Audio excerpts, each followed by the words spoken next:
सिद्धार्थ मल्होत्रा की योद्धा के साथ 2 और पिक्चर रिलीज हुई हैं। द केरला फाइल्स के मेकर्स की बक्सर द नक्सल स्टोरी और अपने पंकज त्रिपाठी की नेटफ्लिक्स के ऊपर मर्डर मुबारक। इस वीडियो में हम इन्हीं 2 पिक्चर के ऊपर बात करेंगे। बस्तर द नक्सल स्टोरी, जैसा इसका टाइटल हमें बता रहा है, ये मूवी बस्तर जो डिस्ट्रिक्ट है उसके अंदर नक्सलवादियों की जो प्रॉब्लम है उसको एक्सप्लोर करती है। सबसे पहले तो ये फिल्म बहुत ही ज्यादा वॉयलेंट है। बहुत सारे इसमें ऐसे सीन है जो कि आपको अंदर से हिला के रख देंगे। कुछ शॉट्स तो ऐसे हैं जो कि आपके दिमाग में छप जाते हैं। ट्राइबल पीपल्स के ऊपर जो अत्याचार दिखाए गए हैं वो बहुत ज्यादा ब्रूटल थे और उनको दिखाया भी उसी तरीके से गया है। ये फिल्म ए रेटेड है और इसने अपनी उस रेटिंग का बहुत ही बढ़िया इस्तेमाल किया है। ब्लड से रिलेटेड जितनी भी सीन आया है वहाँ पे बहुत कम बार हुआ है कि इसने अपने हाथ पीछे खींचे हो। इस फिल्म के अंदर मैंने जितने टाइप्स की किलिंग होती है सारी देख ली। इसको फिल्माया भी इस तरीके से गया है जिससे आपको शौक मिले, पर इसका जो इफेक्ट है ना वो ज्यादा देर रहता नहीं है। वजह इसकी मेकिंग और राइटिंग। एक सिंगल सब्जेक्ट को दिखाने के लिए ये बहुत सारे पॉइंट ऑफ व्यू का इस्तेमाल करते हैं जिससे इसका जो मेन सब्जेक्ट है वो डाइल्यूट होना चालू हो जाता है। इस फिल्म की जो सबसे बड़ी प्रॉब्लम मुझे लगी वो थी इसके प्रोडक्शन को लेके।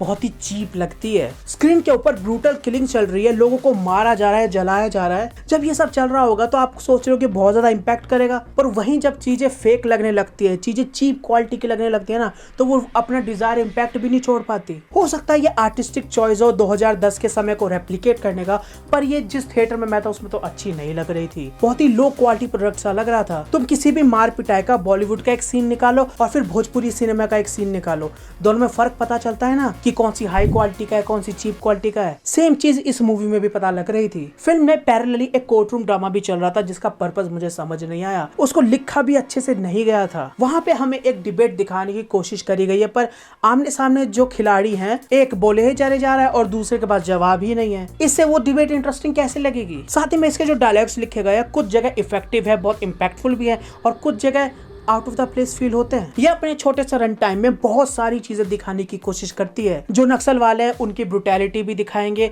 उनके पीछे जो लोग हैं उनको भी दिखा रहे हैं, फंडिंग कहां से आ रही है, उनकी आइडियोलॉजीज पे भी फोकस करने की कोशिश करी गई है। बस इंफॉर्मेशन ड्रॉप करी गई और शॉक वैल्यू के लिए ब्रूटल चीजें दिखा दी। मेन एक्टर्स की परफॉर्मेंस भी बढ़िया थी, लेकिन आधा शर्मा का एक्सेंट भी यहाँ जम नहीं रहा था। सबसे वीक पॉइंट था इसका क्लाइमैक्स, जहाँ पे जितनी भी पैरेलल स्टोरीज चल रही थी वो एंड में आके कंक्लूड होती है। लेकिन आपको लग रहा होगा जब कंक्लूड होगी तो शॉक वैल्यू प्रोवाइड होनी चाहिए ना, पर उल्टा ये कंफ्यूज करके जाता है। ये फिल्म एक चीज तो जरूर कर देती है कि नक्सलवाद पे तुम्हारी क्यूरियोसिटी जरूर जगा देगी। बाकी मेरे हिसाब से तो तुम इस फिल्म को OTT पे ही देखना, क्योंकि थिएटर लाइक इसमें ज्यादा कुछ है नहीं। दूसरी फिल्म जो रिलीज हुई वो थी मर्डर मुबारक। इसकी स्टार कास्ट को देख फिल्म से उम्मीद तो बहुत थी। ये एक हू डन इट मर्डर मिस्ट्री है जहाँ पे दिल्ली के एक एस्टीम क्लब में एक मर्डर हो जाता है और सस्पेक्ट्स वहाँ के सारे एस्टीम मेंबर्स। फिल्म का सबसे स्ट्रॉन्ग शूट है इसकी अब्सर्डिटी और कॉमेडी। मूवी स्टार्ट बहुत अच्छे से करती है। जब कैरेक्टर का इंट्रोडक्शन ही होता है ना तो हमें पता चल जाता है कि ये मूवी क्या ऑफर करने वाली है। फर्स्ट हाफ में जब इन्वेस्टिगेशन पहली बार चालू होती है तब की कॉमेडी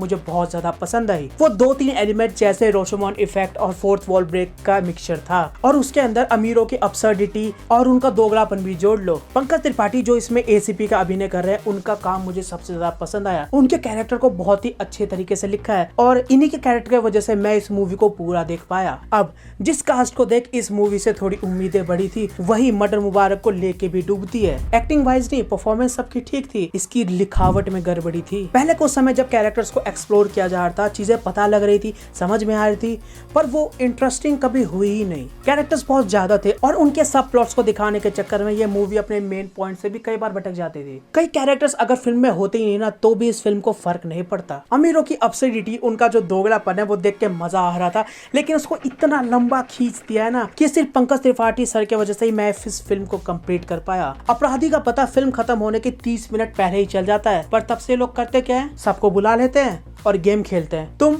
नहीं हो, तुम तो बिल्कुल नहीं हो, तुम शायद तुम हो। एक मर्डर मिस्ट्री होने के बाद भी जो लास्ट का ट्विस्ट था ना वो भी शॉकिंग नहीं लगता। वहाँ पे एक्टिंग की वजह से सारा मामला खराब हो गया। You see what I did there. जिन्होंने मूवी देखी है उन्हीं को पता होगा। इस फिल्म को शॉर्ट में डिफाइन करो तो याद है हम वो पहले पूछते थे कि एक का मर्डर हो गया है, घर के अंदर इतने लोग थे, उन्होंने ये स्टेटमेंट थी, अब तुम बताओ मर्डर कौन है। ये फिल्म उसी का 2.5 घंटे लंबा वर्जन है। बाकी अपने ओपिनियंस तो कमेंट्स में बता देना। वीडियो पसंद आए तो उसको लाइक करो, अपने दोस्त का शेयर कर देना, और अगर चैनल पे नए हो सब्सक्राइब